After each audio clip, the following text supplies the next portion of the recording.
Good morning সবাইকে, welcome back to তানসুস life. দুবাইয়ের ওয়েদারটা এখন খুবই ভালো, খুবই ভালো।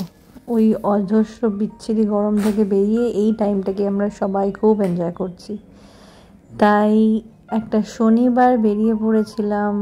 কোথায় এসেছি দেখে বুঝতেই পারছো। সো খুবই মজা করেছি। সারা সপ্তাহ পরই একটা দিন মাঝে মাঝে একটু ঘুরে বেড়াতে ভালোই লাগে। সো সবাই মিলে এখন বেরিয়ে পড়েছি। এখন যাচ্ছি আমরা জাবাল আলী টেম্পলে। চোখের সামনে যেটা দেখতে পাচ্ছ সেটা হচ্ছে ইমার হিলস। জাবাল আলী টেম্পলে যদি যেতে হয় তোমাদেরকে গাড়ি করে যাওয়াই সব থেকে ভালো, আর না হলে ইবেন বাতুতা মেট্রো স্টেশন থেকে পসিবলি বাস যায়। আমি যতবারই গেছি ততবার গাড়ি করেই গেছি, তাই এক্স্যাক্ট ইনফরমেশনটা আমার কাছে নেই, কিন্তু আমি দেখেছি ওর নিয়ারেস্ট মেট্রো স্টেশন জাবাল আলী নয়, ইবান বাতুতা। জায়গাটার নাম জাবাল আলী টেম্পল হলেও মেট্রো স্টেশনটা ইবান বাতুতা। জাবাল আলী মেট্রো স্টেশন থেকে ডিস্টেন্সটা অনেকটাই বেশি কম্পেয়ার টু ইবান বাতুতা। দুবাইতে আগে অনেকগুলো জায়গায় নাকি মন্দির চার্চ ছিল, কিন্তু এখন মন্দির চার্চ গুরুদ্বারা সবই জাবাল আলী পাঠিয়ে দিয়েছে। বারদুবাইতে একটা মন্দির আছে যেখানে আমি এখন প্রায়ই যাই, আমার অফিসের মোটামুটি কাছেই। তাছাড়া সব রকম ঠাকুর একসাথে আছে, সেটা হচ্ছে জাবাল আলী মন্দির। আর ওই সেম জিনিসটা করেছে আবুধাবিতেও, সেটা আর একটু বড়। আমি যখন আবুধাবিতে গেছিলাম তোমাদের সাথে ভিডিওটা আশা করছি আমি শেয়ার করেছি, কিন্তু মন্দিরের ভেতরে ছবি তুলতে দেয় না, তাই যতটা পেরেছি ততটাই তোমাদের সাথে শেয়ার করেছি। দুবাইয়ের রাস্তাঘাট নিয়ে তো কোনো কথা হবেই না। যে টাইমটা তোমাকে দেখাবে সে টাইমের 19-20 হবে না। আগে যেটা আমি শুনেছি মোটামুটি 20 মিনিটেই নাকি মানুষ যেখান থেকে স্টার্ট করুক না কেন, যেখানেই শেষ করুক না কেন 20 মিনিটের মধ্যে নাকি পৌঁছে যেত। কিন্তু এখন ট্রাফিক অনেক বেশি হয়ে গেছে, গাড়ি অনেক বেশি হয়ে গেছে, পপুলেশন অনেক বেশি হয়ে গেছে।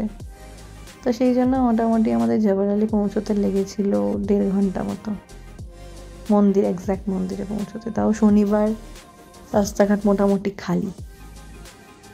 পুরো সপ্তাহ ডিউটি করে আজকে আমার স্যাটারডে, আজকে আমি হাফ করেই বেরিয়েছি।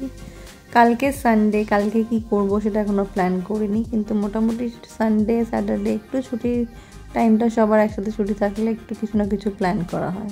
বাড়িতে বসে সবাই মিলে এনজয় করা হোক, কোথাও একটা গিয়ে ঘুরে বেরিয়ে যাওয়া হোক।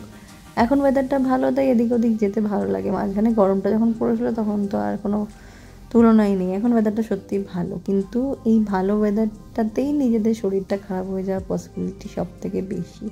তোমাদেরকে আমি সবসময় বলি যে আমি রেগুলার ব্লগ দেবো, বাট দেওয়া হয় না। কিন্তু আমি আমার বেস্ট চেষ্টাটা করছি যাতে রেগুলার অন্তত কিছু আপলোড করতে পারি তোমাদের সাথে। আর এই আকাশের মেঘটা দেখো এতটা কালো হয়ে এসেছে, এটা যদি কলকাতা হতো আমরা শিওর থাকতাম যে সন্ধ্যেবেলা বৃষ্টি নামবেই, কিন্তু এখানে প্রেডিক্ট করাটা খুবই মুশকিল। সকাল থেকেই জাবাল আলী যাওয়ার জন্য সকাল থেকে নিরামিষ খেয়েই আছি আমরা সবাই। তো প্রায় পৌঁছে গেছি মন্দির। ফাইনালি পৌঁছে গেলাম জাবাল আলী টেম্পলের কাছে। একটু পরেই সামনেই তোমরা দেখতে পাবে, আমি দেখতে পাচ্ছি অলরেডি মন্দিরের ওপরে একটা পতাকা, লাল পতাকা লাল ঝান্ডা ঝুলছে। তো সেটা অনেক দূর থেকে দেখে বুঝতে পারা যায় যে লাল ঝান্ডাটা দেখতে পাচ্ছে ওটাই হচ্ছে মন্দির। মন্দিরের এই পাশটাতে, এটা বাঁ দিকটাতে এটা মসজিদ আছে, চার্চ আছে, গুরুদ্বারা আছে। মসজিদ নেই, সরি, মন্দির, চার্চ, গুরুদ্বারা আছে। হোয়াইট যেটা সেটাই হচ্ছে মন্দিরটা।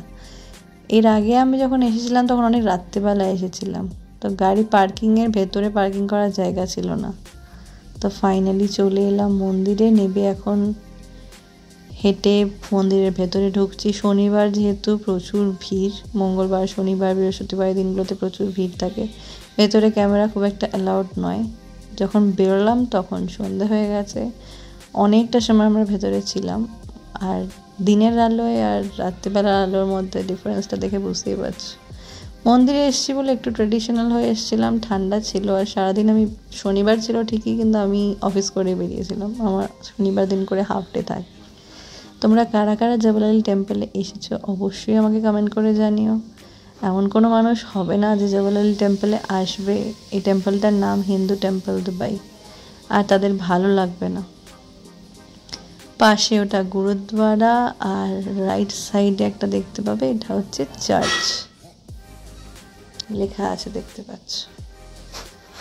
ওপর ফ্লোরটাতে অনেকগুলো ঠাকুর একসাথে রাখা আছে, নিচের ফ্লোরটাতে শুধু হনুমানজি আছে। তো হনুমান পাঠটা হচ্ছিল, খানিকটা ভিডিও করেছি, দেখলাম কয়েকজন করছিল। তো ভিডিওটা স্কিপ করো না, শেষ পর্যন্ত দেখো, আর লাইক কমেন্ট শেয়ার আর সাবস্ক্রাইব করতে একদমই ভুলো না।